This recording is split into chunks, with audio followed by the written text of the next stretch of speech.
Kind of similar. অসংখ্য মানুষের সাথে ঘটনা ঘটেছে আসলে। শাকিব খান অভিনীত বহুল প্রতীক্ষিত সিনেমা তাণ্ডব, যার শুটিং চলছে রাজশাহীর হাইটেক পার্কে। তবে এই শুটিং সেটেই ঘটল এক হৃদয় বিদারক ঘটনা। শনিবার বিকেলে শুটিং চলাকালীন স্ট্যান্টম্যান মনির হোসেন হঠাৎই অসুস্থ হয়ে পড়েন এবং পরে রাজশাহী মেডিকেল কলেজ হাসপাতালে নিয়ে গেলে চিকিৎসক তাকে মৃত ঘোষণা করেন। পরিচালক রায়হান রাফি জানান, দুপুরে শট দেওয়ার পর মনির একদম স্বাভাবিক ছিলেন।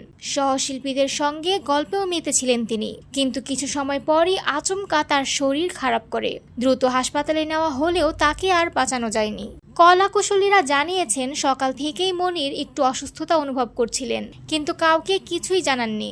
চিকিৎসকদের ভাষ্যমতে এটি ছিল স্ট্রোক। ঢাকার নারায়ণগঞ্জের বাসিন্দা মনির চলচ্চিত্রে দীর্ঘদিন ধরেই স্ট্যান্টম্যান হিসেবে কাজ করতেন। তিনি সহকারী ফাইট ডিরেক্টর নেপালির ঘনিষ্ঠ সহকর্মী ছিলেন। নেপালি জানান, শট শেষ হওয়ার পর হঠাৎই মাথা ঘোরা শুরু হয়, বমি করেন মনির। সেই মুহূর্তেই হাসপাতালে নেওয়া হয় তাকে।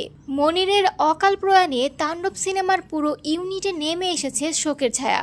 সহকর্মীদের ভাষায়, মনির ছিলেন এক প্রাণবন্ত, দায়িত্ববান ও পেশাদার শিল্পী।